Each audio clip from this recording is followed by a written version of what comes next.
Honda's CBR 600, the epitome of today's modern sports bike. But 30 years ago, things were a little bit different. You had the Triumph Bonneville, and in its time, this really was the Fireblade, the R1 of its time. But what about now? You want some classic styling, but you don't want the problems and the vibration and perhaps the odd oil leak of the old one. You've now got this, the brand new Bonneville. Classic styling, very, very similar to this one, but packed full of brand new technology. The new Bonnie, though, is a very different kind of bike. It doesn't try to compete with the modern classic fantastics. In fact, sitting very upright, pootling along on a whiff of throttle, you could be back in the 70s. Fair enough, it's heavier than the original by about 30 kilos, but it doesn't feel heavy. It's incredibly smooth thanks to balancer shafts, and it's much torquier thanks to a bigger motor. But you're not tempted to thrash it. It's not that sort of bike.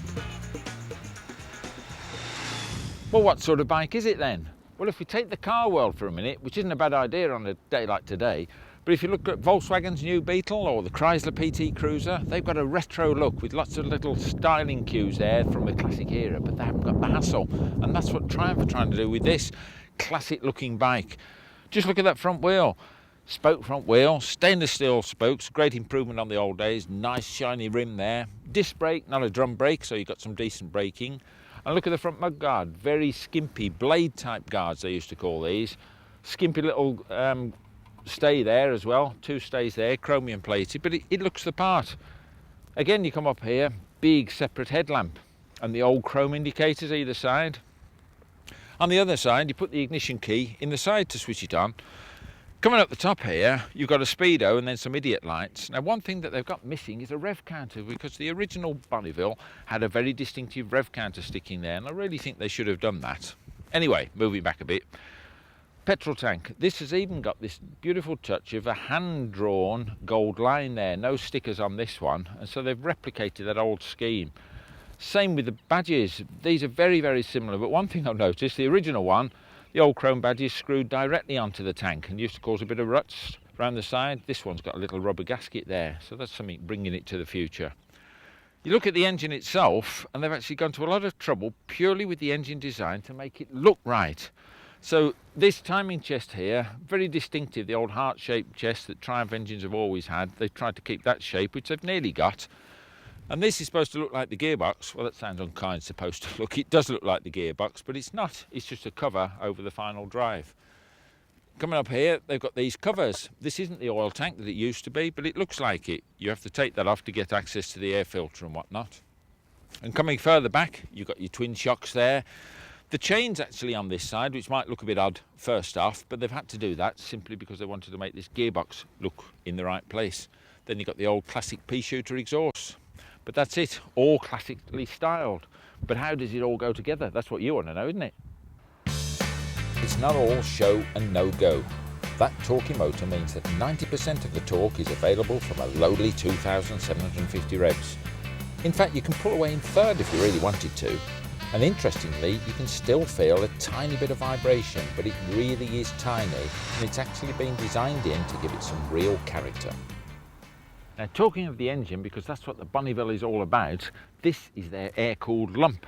Well, I'm saying air-cooled because you can see the fins on it, so it is sort of 90% of it, but it has got an oil cooler as well. That's it running down the front between the front down tubes. Made a very, very neat job of it. While I'm there, you can also see this chrome tube down the front of the engine here, which in fact mimics the old pushrod tube, but it now just drains oil from up here, where the old valve gear is. Used to have the rockers in there, pushrod operated, of course. It's now twin overhead cam. One of the other big changes, which I should have said, it's now 790cc and not the old 650cc or latterly 750cc, so 790, a hell of a big lump. It's retained the original crankshaft design, which is a 360-degree crank, which gives the right sort of firing order for the Triumph Bonneville. They wanted to keep the same sound there and the same feel to it. But this time, it's got a couple of balancer shafts running before and after the engine to really smooth it out. They're just buried away in there. No fuel injection of this, that really would spoil the image, of course, so a couple of carburettors.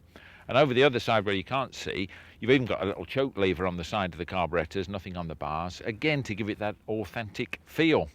But the only thing it hasn't got is a Kickstarter, because that would have truly made it authentic. And so I could just imagine it sticking up there, heaving the bike over.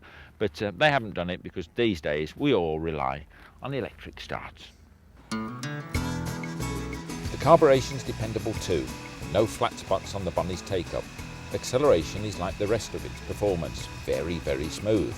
The 5-speed gearbox is pretty slick too, and it's well suited to the motor's power characteristics. As for the brakes, discs front to rear of course, well they do the job far, far better than the old Bonnie ever did.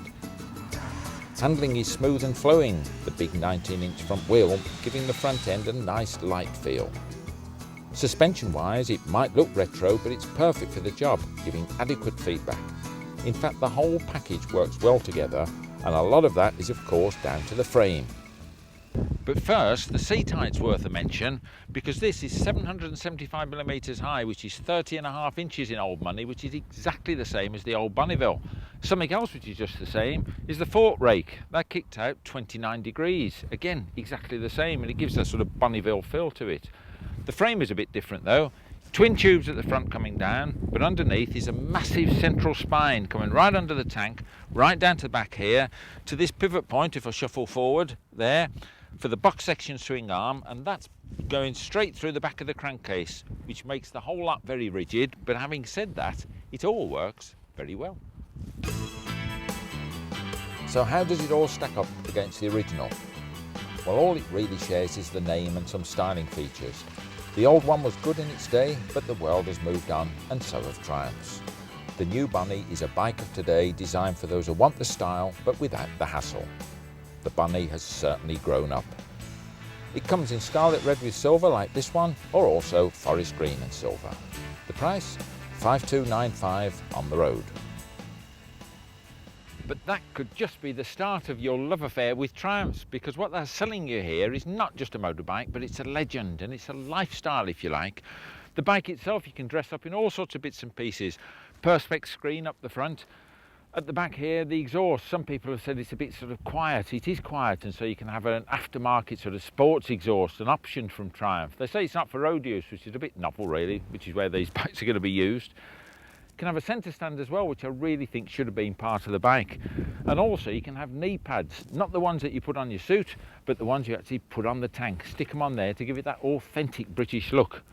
But that's not all. Just like other big manufacturers, Honda, Suzuki, and particularly Harley-Davidson, there's a whole range of other gear to go with them.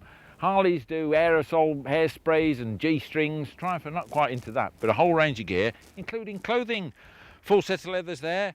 A retro jacket here with Triumph spread right across the back. See, it's there. It's handy the way I found all these on the hedge, isn't it?